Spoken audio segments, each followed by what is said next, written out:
Hello everyone, आज हम यहाँ पे एमपी सेट 2024 के क्वेश्चन पेपर को सॉल्व करेंगे। और इस क्वेश्चन ये पूरे सीरीज़ में हम सारे पेपर के एक एक क्वेश्चंस को डिटेल में समझने की कोशिश करेंगे।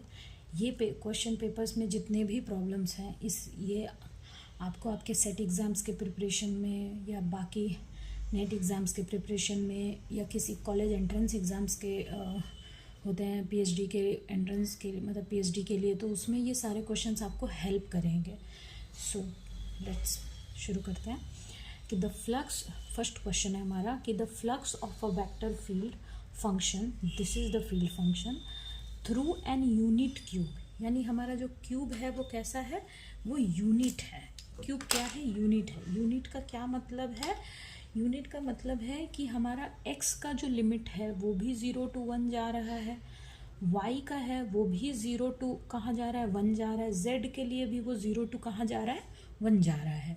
और कहाँ सिचुएटेड है, ओरिजिन पे सिचुएटेड है। वो ये जो सेंटेंस है इसका मतलब ये है कि जो x का लिमिट है वो कहाँ से 0 to 1 है, y का भी 0 to 1 है और z का भी 0 to 1 है। ये इस लाइन का ये मतलब है। हमें बताना है कि वो फ्लक्स की वैल्यू क्या होगी। फ्लक्स को अगर हम फाई बोले तो वो फाई की वैल्यू क्या होगी, ये हमें यहाँ पे बताना है। ओके, तो फाई की जो वैल्यू होती है, अगर हम फाई का जनरल एक फॉर्मूला देखें तो ये होता है v डॉट डी एस। यहाँ पे आप b कोई भी आप एक फंक्शन ले सकते हो, जैसे b हम z ले लें, d ले लें, वॉट एवर इट इज़। तो इसको अब ये चीज़ को सॉल्व करने के लिए अगर हम यहाँ पे ds के जगह जाएं तो वहाँ पे एरिया है, फिर b की वैल्यू है, इसलिए हम यहाँ पे क्या करेंगे कि हम यहाँ पे डाइवर्जेंस थ्योरम यूज़ करेंगे। डाइवर्जेंस थ्योरम डाइवर्जेंस थ्योरम से इसे अगर हम सॉल्व करते हैं तो ये काफ़ी इजी हो जाएगा सॉल्व करना। और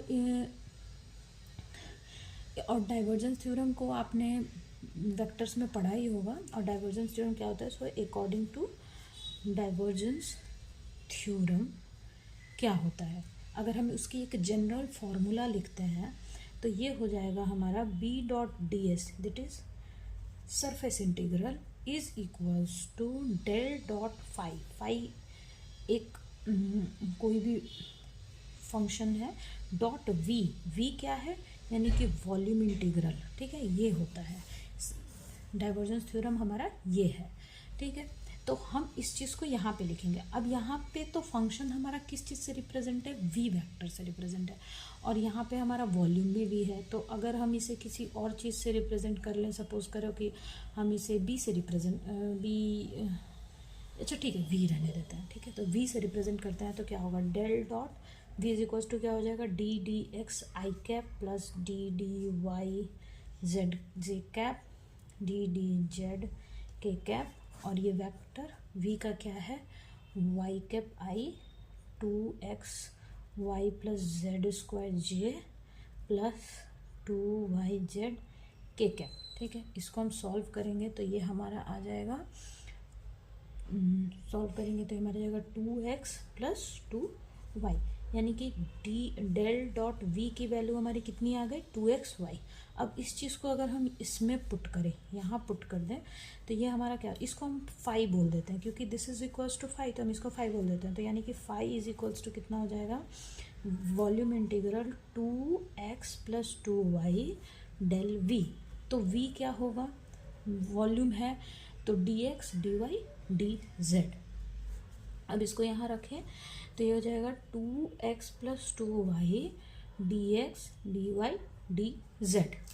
तो ऐसे जब इंटीग्रेशन हम करते हैं तो पहले हम इसको z के रिस्पेक्ट में करेंगे, और यहाँ पे जो मैंने बोला कि लिमिट जो है वो x के लिए भी वही है, y के लिए भी वही है, z के लिए भी वही है। तो ये ऐसे इसको हम लिखेंगे कि 0 to 1 dx 0 to 1 dy 0 to 1 फिर ये फंक्शन 2x प्लस 2y और ये dz, सबका लिमिट कहाँ है, 0 to 1। जब हम इस चीज़ को टोटली सॉल्व करेंगे, पहले हम इसको z के रिस्पेक्ट में सॉल्व करेंगे, उसके बाद लिमिट लगाएंगे, फिर जो फंक्शन जो यहाँ से रिजल्ट आएगा उसको हम फिर dy के रिस्पेक्ट में इंटीग्रेट करेंगे, और फिर 0 to 1 लिमिट लगाएंगे। फिर जब यहाँ से जो फंक्शन यहाँ से जो सॉल्यूशन निकल के आएगा उसको x के रिस्पेक्ट में इंटीग्रेट करेंगे और फिर 0 to 1 लिमिट लगाएंगे। तो जब हम इसको सॉल्व करेंगे, आप इसे खुद से सॉल्व कर लीजिएगा, ठीक है। और इसे जब हम सॉल्व करेंगे तो हमारा आंसर कितना आएगा 2, यानी कि इस क्वेश्चन का करेक्ट आंसर क्या है, ऑप्शन सी मतलब 2, ठीक है। इसको जब हम आप सॉल्व करके देख लेना, वही आएगा। ओके, अगर आप चाहो तो मैं यहाँ पे थोड़ा सा मैं यहाँ पे कर देती हूँ। अगर ये यहाँ पे 0 to 1 है तो ये क्या होगा, डी जेड के रिस्पेक्ट में क्या होगा, 2xz प्लस 2yz। 0 to 1 करेंगे तो यहाँ पे z की जगह में तो 2x प्लस 2y हो जाएगा। फिर ये y के रिस्पेक्ट में है तो 2xy plus 2y square by 2। इसको जब हम ऐसे सॉल्व करेंगे तो यहाँ पे ये हमारा आंसर 2 आएगा। ओके ना, हमारा नेक्स्ट क्वेश्चन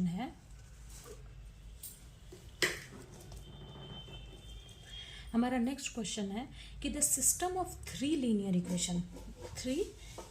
इक्वेशन ये दिया हुआ है। ये तीनों इक्वेशन जो है ये लीनियर इक्वेशन है। इसका हमें चूज़ करना है कि choose the correct option for this equation, मतलब इन चारों में से कौन सा ऑप्शन जो है वो इस लीनियर इक्वेशन को सेटिस्फाई करता है, या फिर दिस लीनियर इक्वेशन, जो ये लीनियर इक्वेशन है, इन सब में से कौन से ऑप्शन को सेटिस्फाई करता है। तो पहला हमारा ऑप्शन है कि ये इनकंसिस्टेंट है, मतलब ये लीनियर इक्वेशन जो है वो इनकंसिस्टेंट है, इसीलिए इसका कोई सॉल्यूशन नहीं है। दूसरा है कि इनकंसिस्टेंट है, इसीलिए यूनिक सॉल्यूशन है। तीसरा है कंसिस्टेंट है इसलिए यूनिक है, या कंसिस्टेंट है इसलिए इसके इनफाइनाइट सॉल्यूशन है। ये हमें यहाँ पे बताना है कि ये लीनियर इक्वेशन का क्या है। तो सबसे पहले इसकी जो एक मतलब तरीका है इस चीज़ को सॉल्व करने का, या मतलब जो हम क्या बोलते हैं, जिसको हम टेक्निक आप बोल सकते हो, तो आपने ये पढ़ा होगा। एक तो रैंक होता है कि हम रैंक से पता करते हैं कि वो, जैसे कि अगर ए का रैंक, सी का रैंक, एन का रैंक, मतलब ऐसे रैंक होता है, ठीक है। तो इसको हम रैंक इसका फाइंड करके हम इसे पता कर सकते हैं कि इसके यूनिक सोल्यूशन होंगे या इनफाइनाइट सोल्यूशन होंगे, या मतलब इसके कोई सोल्यूशन नहीं होंगे। तो रैंक हम इसका फाइंड करते हैं, ठीक है। वैसे अगर 2 का एग्जाम्पल, अच्छा, इसमें एक चीज़ और है कि सबसे पहले तो आपको ये पता होना चाहिए कि कंसिस्टेंट और इनकंसिस्टेंट किसको कहते हैं। तो मैं यहाँ पे थोड़ा सा बता देती हूँ कि कंसिस्टेंट का मतलब होता है कि जिसका कोई सॉल्यूशन ना हो, जिस इक्वेशन का कोई सॉल्यूशन नहीं होता, उसको हम बोलते हैं इनकंसिस्टेंट। नो सॉल्यूशन, तो उसको वो क्या हो जाएगा, इनकंसिस्टेंट। और जिसका एक या एक से ज़्यादा सॉल्यूशन है, 1 और मोर देन 1 सॉल्यूशन, तो उसको हम बोलते हैं कंसिस्टेंट, ठीक है। तो ये तो हो गया कि कंसिस्टेंट और इनकंसिस्टेंट का क्या मतलब है। तो सबसे पहले है कि जिसका कोई सॉल्यूशन नहीं है वो किस कैटेगरी में आता है, हमारा इनकंसिस्टेंट में। तो यहाँ पे हम सबसे पहले देख लेते हैं कि इनकंसिस्टेंट नो सॉल्यूशन, तो यानी कि ये ऑप्शन हो सकता है। यहाँ पे लिखा है इनकंसिस्टेंट हेंस यूनिक सॉल्यूशन, तो यहाँ पे अगर इनकंसिस्टेंट है मतलब कि कोई सॉल्यूशन नहीं होगा, यानी कि ये ऑप्शन तो पहले ही रिजेक्ट हो गया, ठीक है। उसके बाद है कि एक या मतलब कंसिस्टेंट हो, तो उसका मतलब है कि एक सॉल्यूशन है या उससे ज़्यादा भी हो सकता है। तो यानी कि ये ऑप्शन तो पहले हमारे इसी चीज़ से कि नो सॉल्यूशन और इनकंसिस्टेंट होता है, यानी कि मतलब अगर इनकंसिस्टेंट है तो उसका कोई सॉल्यूशन नहीं होगा। तो पहले ऑप्शन तो हो गया। अब हमें इन 3 ऑप्शंस में से देखना है कि कौन सा ऑप्शन करेक्ट है। तो सबसे पहले जो रूल है वो होता है कि अगर रैंक ए जो है वो इक्वल हो रैंक सी के और ये इक्वल हो एन के, तो ये होता है हमारा यूनिक सॉल्यूशन। अब यहाँ पे हमें देखना है कि रैंक ए का क्या मतलब है, रैंक सी का क्या मतलब है, ये चीज़ें हमें यहाँ पे फाइंड करनी है। तो पहले आप ये देख लो कि रैंक ए है और रैंक सी इक्वल है, मतलब मैट्रिक्स ए का मैट्रिक्स सी का रैंक जो है वो इक्वल है और वो कोई भी n 1 2 3 ऐसा, तो हम उसको बोलेंगे कि उसका यूनिक सॉल्यूशन है, ठीक है। और n क्या है, n हमारा number of rose and column, ठीक है। अगर ये तो हुआ मतलब फर्स्ट कंडीशन। सेकंड कंडीशन क्या है कि रैंक ए जो है वो इक्वल है रैंक सी के, ठीक है, तो इसको हम बोलते हैं, लेकिन यहाँ पे कंडीशन इसको हम बोलेंगे इनफाइनाइट सॉल्यूशन। लेकिन यहाँ पे एक और कंडीशन है कि जो आर जो होगा वो किससे लेस होगा, number of rose and column से, मतलब जो भी हमारी रैंक निकल के आएगी वो अगर number of rose and column से कम हुई, मतलब पहला कंडीशन क्या था कि रैंक जो है वो ए का रैंक और सी का रैंक जो है वो नंबर ऑफ रोज और एंड नंबर ऑफ कॉलम के इक्वल हो। यहाँ पे रैंक इक्वल हो दोनों का, ए का और सी का, बट वो नंबर ऑफ रोज और नंबर ऑफ कॉलम से कम हो, ठीक है, तो इनफाइनाइट सॉल्यूशन देगा। और थर्ड हमारा क्या है कि rank A is not equal to rank C, तो यहाँ पे क्या होगा, नो सॉल्यूशन। और नो सॉल्यूशन क्या है तो क्या होगा, इनकंसिस्टेंट, ठीक है। और यूनिक सॉल्यूशन होगा या इनफाइनाइट सॉल्यूशन होगा तो कंसिस्टेंट, मतलब इन दोनों में।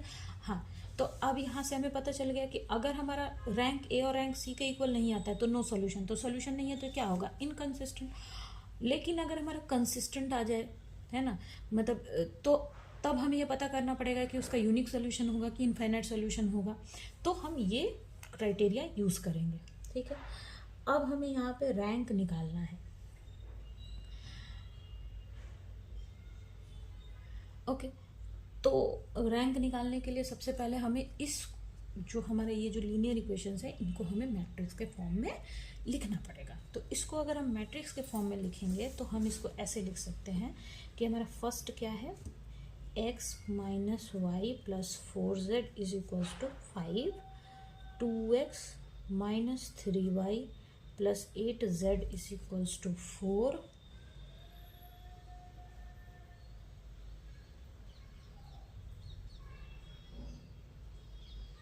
okay, now x minus 2y plus 4z is equals to 9 है। इसको मैट्रिक्स के फॉर्म में लिखते हैं तो ये क्या हो जाएगा, 1 2 1 माइनस 1 माइनस 3 माइनस 2 4 8 4, ये x y z और दिस इज इक्वल्स टू 5 4 9, ठीक है। ये टोटल हुआ तो ये क्या होता है, देखो ये होता है ए एक्स और ये बी होता है, इसको हम ऐसे बोलते हैं। तो सी और सी मैट्रिक्स कौन सा होगा, ए होगा और ये बी होता है, ओके। तो सबसे पहले हम ये वाला जो ए मैट्रिक्स है, हम इसका जो सी मैट्रिक्स होगा वो ए और बी का सी बी का कॉम्बिनेशन होगा। तो सबसे पहले हम इसका हम यहाँ पे सबसे पहले हम रैंक निकालेंगे। तो इसका रैंक निकालते हैं हम, इसको मैं फोल्ड कर देते हैं, इसको हम यहाँ पे लिख लेते हैं। मैट्रिक्स ए जो है वो क्या है, 1 2 1 -1 -3 -2 4 8 4। अब इसका रैंक निकालेंगे सबसे पहले। तो रैंक क्या होता है, नंबर ऑफ नॉन ज़ीरो रोज़। तो इसको अगर हम कन्वर्ट करें इसको ज़ीरोज़ में करने के लिए, तो अगर हम यहाँ पे रो एप्लीकेशन लगाएं भी, ठीक है, तो ये नहीं ही होगा क्योंकि नंबर ऑफ रोज़ मतलब नॉन जीरो होगा। तो इसका रैंक क्या हो जाएगा, 3 हो जाएगा, क्योंकि अगर हम फर्स्ट रो ऑपरेशन अप्लाई करें, मतलब इसको सब्ट्रैक्ट करें तो ये वाला पोर्शन तो लेकिन हमारा -3 आ जा रहा है, तो भी ये नहीं होगा। तो इसका रैंक जो है वो 3 है। अब सी मैट्रिक्स क्या हो जाएगा, सी मैट्रिक्स होता है ए और बी का कॉम्बिनेशन। ये हो जाएगा हमारा 1 2 1 -1 -3 -2 4 8 4, और बी भी आएगा कॉम्बिनेशन में। तो बी हमारा क्या है, देखो बी हमारा यहाँ पे क्या है, 5 4 9, तो ये हो जाएगा 5 4 9। अब इसको भी हम रो एप्लीकेशन अप्लाई करें तो भी इसमें 2 करो तो 10 हो जाएगा। तो यानी कि नंबर ऑफ नॉन जीरो रोज इसमें भी कितने हैं, 0 हैं। तो ये भी, इसका भी रैंक कितना हो जाएगा, 3। ठीक है, तो रैंक यहाँ पे कितना आ रहा है हमारा, 3। ओके, और यहाँ पे नंबर ऑफ ए भी कितना है, 3। तो यानी कि यहाँ पे हमारा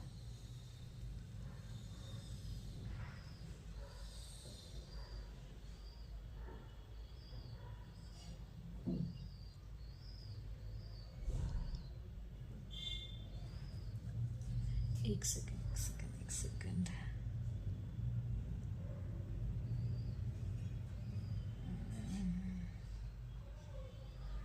नहीं, सॉरी, इसका रैंक 3 नहीं आएगा। इसको अगर हम सॉल्व करें, अगर हम इसका तो सी ठीक है, इसको अगर हम थोड़ा यहाँ पे एक बार सॉल्व करके देखते हैं, ये हो जाएगा a is equals to 1 minus 1 4 2 minus 3 8 1 minus 2 4। यहाँ पे रो एप्लीकेशन करो तो यहाँ पे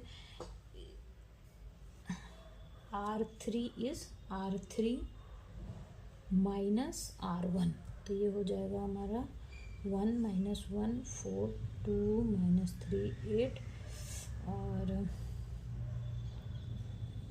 0 माइनस 3 और यहाँ पे कितना हो जाएगा, 0। Okay, now R2 equals to R2 minus 2 R1, तो ये हमारा कितना हो जाएगा, 1 माइनस 1 4 0 माइनस 1 0 0 माइनस 3 0। नाउ इसको यहाँ पे कर लेते हैं हम, सॉरी थोड़ा स्पेस की कमी है तो इसको यहाँ पे कर लेते हैं। R3 is equals to R2 minus R3 plus not plus 3 minus 1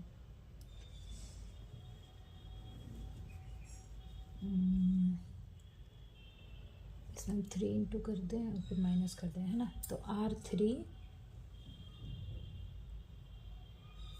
अच्छा ये 2 है, सॉरी यहाँ पे 2 होगा, तो R3 माइनस 2 R2, तो ये हो जाएगा हमारा a is equals to 1 minus 1 4 0 minus 1 0 0 0 0, यानी कि यहाँ पे number of non zero rows कितने हैं, 2। सो यहाँ पे रैंक a कितना हो जाएगा, 2।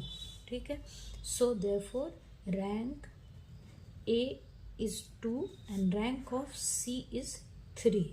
So this implies that rank A is not equals to rank C, मतलब रैंक A जो है वो नॉट इक्वल है रैंक C के। तो यहाँ पे अगर रैंक इक्वल नहीं है, फिर से हम देखते हैं कि अगर रैंक इक्वल नहीं है तो कौन सा सोल्यूशन आ रहा है, नो सोल्यूशन। और नो सोल्यूशन के लिए क्या होता है, इनकंसिस्टेंट। तो हमारा ऑप्शन कौन सा सही होगा, ऑप्शन ए। यहाँ पे नो सॉल्यूशन एग्जिस्ट है इसलिए वो इनकंसिस्टेंट है। मैं इसे फिर से एक बार आपके लिए रिपीट कर देती हूँ, थोड़ा सा वो कन्फ्यूजन हो गया था। हमें ये लीनियर इक्वेशन दिया था और हमें पता करना था कि ये इनकंसिस्टेंट है या कंसिस्टेंट है, और अगर इनकंसिस्टेंट है तो क्या है, कौन सा सोल्यूशन है, कंसिस्टेंट है तो कौन सा सोल्यूशन है, ये हमें पता करना था। तो इसको फाइंड करने का जो हमारा क्राइटेरिया होता है वो होता है कि अगर मैट्रिक्स ए का और मैट्रिक्स सी का रैंक इक्वल हो जाए और वो नंबर ऑफ रोज के इक्वल हो, मतलब रैंक ए का सपोज मैट्रिक्स ए का रैंक 3 है और सी का भी रैंक 3 है और नंबर ऑफ रोज भी 3 है, तो हमारा कौन सा सोल्यूशन होगा, यूनिक सोल्यूशन होगा। अगर दोनों का रैंक सेम है, मतलब इसका भी 3 है इसका भी 3 है, लेकिन हमारा नंबर ऑफ रोज 4 है, तो यानी कि लेस है, रैंक जो है वो 3 है, इसका भी 3 इसका भी है, पर हमारा नंबर ऑफ रोज कितना है, 4 है, तो यहाँ पे इनफाइनाइट सॉल्यूशन होगा ऐसे कंडीशन में। और तीसरा कंडीशन क्या है कि रैंक जो ए का रैंक है और सी का रैंक है वो इक्वल ना हो। तो जब भी कोई इक्वेशन में नो सॉल्यूशन आता है, लीनियर इक्वेशन में नो सॉल्यूशन आता है, तो वो क्या होता है, वो इनकंसिस्टेंट होता है। वो सारे लीनियर इक्वेशन क्या होते हैं, इनकंसिस्टेंट होता है। लेकिन अगर उसमें यूनिक सॉल्यूशन आ जाए या इनफाइनाइट सॉल्यूशन आ जाए तो वो क्या होंगे, कंसिस्टेंट होंगे। तो हम यहाँ से पहले इसको मैट्रिक्स फॉर्म में सबको लिखेंगे। तो ए मैट्रिक्स ये है रहा हमारा, और सी मैट्रिक्स क्या होता है, A/B। अब यहाँ पे हमने मैट्रिक्स ए लिया। अब हम इसको देखेंगे कि रैंक निकालने का क्या है कि नंबर ऑफ नॉन जीरो रोज, ठीक है। तो इसको हमने यहाँ पे लिया और इसको हमने यहाँ पे सॉल्व करके देखा। तो हमारा ए मैट्रिक्स का रैंक कितना आ रहा था, 2, और सी मैट्रिक्स का रैंक क्या आ रहा था, 3। और तो ये इसका 2 आया, इसका 3 आया, तो इसमें रैंक इक्वल नहीं है। तो इस रैंक इक्वल नहीं है तो क्या होगा, यहाँ पे देखो रैंक इक्वल नहीं है तो क्या आ रहा है हमारा, सॉरी, रैंक इक्वल नहीं है तो हमारा क्या आ रहा है, नो सॉल्यूशन। और नो सॉल्यूशन का क्या मतलब होता है कि इनकंसिस्टेंट। ओके, तो इसका यहाँ पे हमारा सॉल्यूशन जो है वो क्या आ गया, इनकंसिस्टेंट। ओके, सो ये क्वेश्चन हमारा क्लियर हो गया। अब हम देखते हैं हमारा नेक्स्ट क्वेश्चन।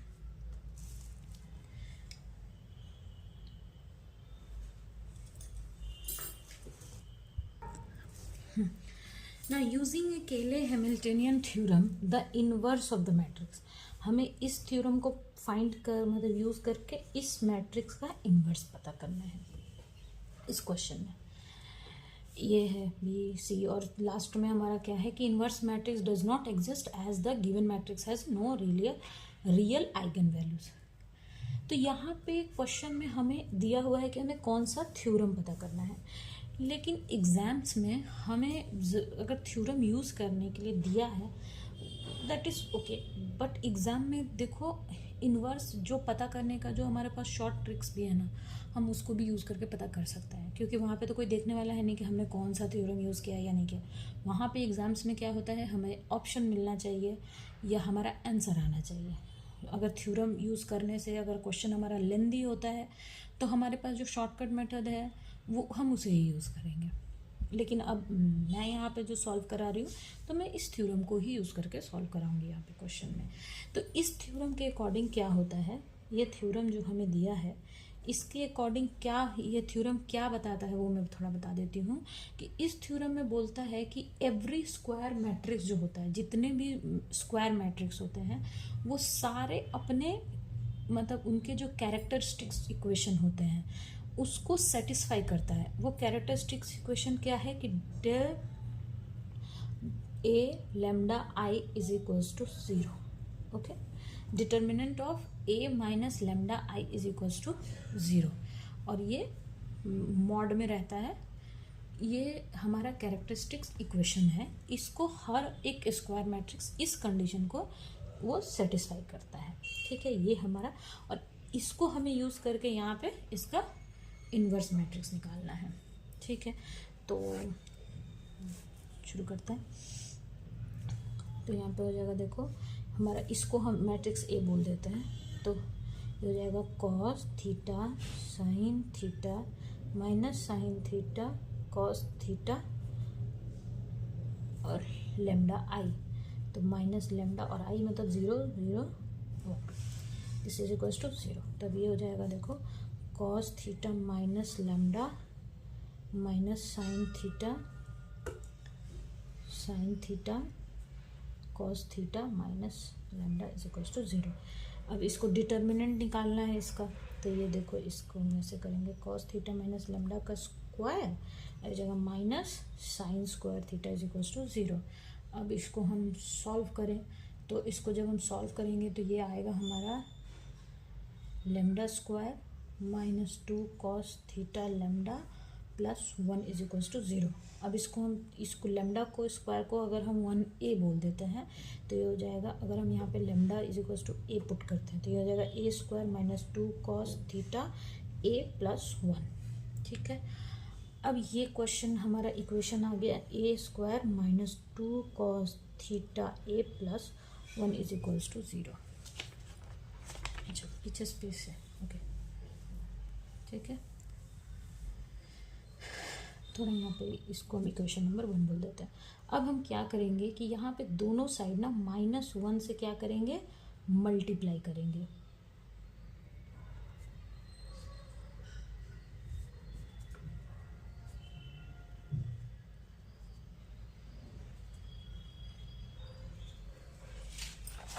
तो जब हम दोनों साइड से मल्टीप्लाई करेंगे तो देखो यहाँ ये ए स्क्वायर है, तो ए माइनस से इनवर्स से मल्टीप्लाई कर दे तो ए minus cos theta I plus, क्योंकि ए था यहाँ पे ये ए था और इनवर्स से मल्टीप्लाई किया तो ये कैंसिल होकर के 1 मतलब आई सिर्फ बचा,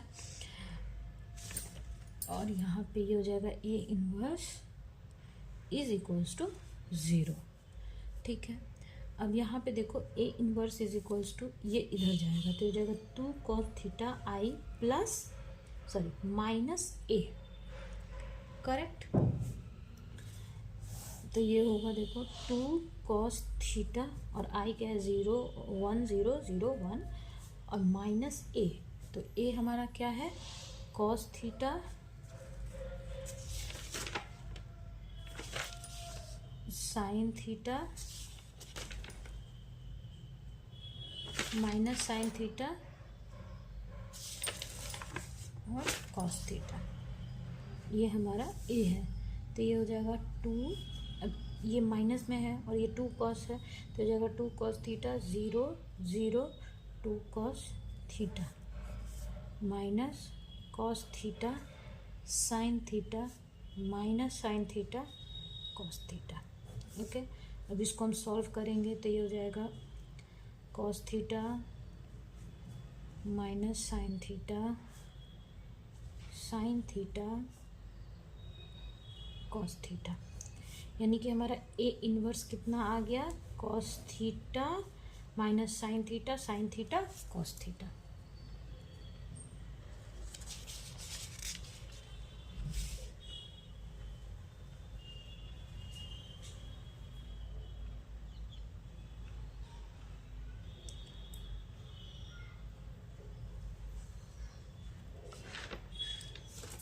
ऑप्शन चेक करो, हमारा क्या आया है cos theta minus sine theta cos theta. देखते हैं कि कौन सा ऑप्शन हमारा करेक्ट है। तो कॉस थीटा साइन थीटा नहीं, ये तो नहीं है, cos theta minus sine theta, यानी ऑप्शन बी हमारा करेक्ट है।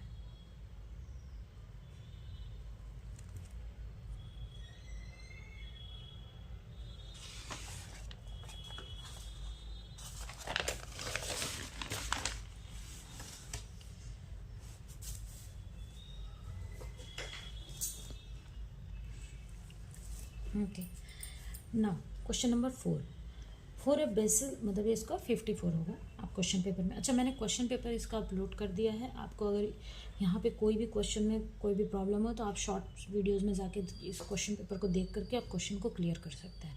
अगर यहाँ पे कोई क्वेश्चन आपको समझ नहीं आ रही हो या क्वेश्चन में पेपर प्रॉब्लम हो तो क्वेश्चन पेपर आपको शॉर्ट वीडियोज़ में मिल जाएंगे, तो आप वहाँ पर जाके देख सकते हैं। वैसे आप इस क्वेश्चन को ना, जो हमारा ये एक होता ना ए इक्वल्स टू, मतलब आप इसको जो एलिमेंट्री रो और कॉलम ऑपरेशन करके जो इन्वर्स निकालते हैं आप वैसे भी करके एग्ज़ाम्स में कर सकते हो, क्योंकि एग्ज़ाम्स में तो कौन देखने जा रहा है आपने कौन सा मेथड यूज़ किया, वहाँ तो हमारा सिर्फ आंसर आने से मतलब है। तो जो आपको शॉर्ट लगे, जो आपको शॉर्ट मतलब सही लगे वो तरीका आप यूज़ किया करो। ठीक है, question number 4 for a basis function J N X the value of J half pi. ठीक है, तो इसका तो यहाँ पे जे हाफ एक्स का क्या फॉर्मूला होता है 2 पाई एक्स साइन एक्स। ठीक है, लेकिन ये एक जो जनरल फॉर्मूला होता है जे हाफ एक्स का, तो वो क्या होता है 2 पाई एक्स साइन एक्स। ठीक है, लेकिन यहाँ पे हमें क्या पूछा है, किस चीज़ के लिए पूछा है, पाई के लिए, यानी कि x is equals to pi, तो J half pi is equals to 2 pi into pi, X की जगह हम पाई रखेंगे और साइन पाई, तो साइन पाई क्या होता है 0 होता है, तो J half pi is equals to 0। तो ऑप्शन डी इसका करेक्ट है ना। Question number 5। क्वेश्चन नंबर 5 हमारा है कि the Laplace transform of the function, this is the function is equals to, मतलब ये हमारा एक फंक्शन दिया हुआ है F T is equals to sine square omega T. ये फंक्शन है, इसका हमें लैपलेस ट्रांसफॉर्म करना है। ओके, सो इसका लैपलेस ट्रांसफॉर्म क्या होगा, सॉल्यूशन हम यहाँ पे देखते हैं। सो हमारा सॉल्यूशन में हमें करना है, हमें फाइंड करना है, पहले फंक्शन लिख लेते हैं। F T is equals to हमारा क्या है, साइन स्क्वायर ओमेगा टी।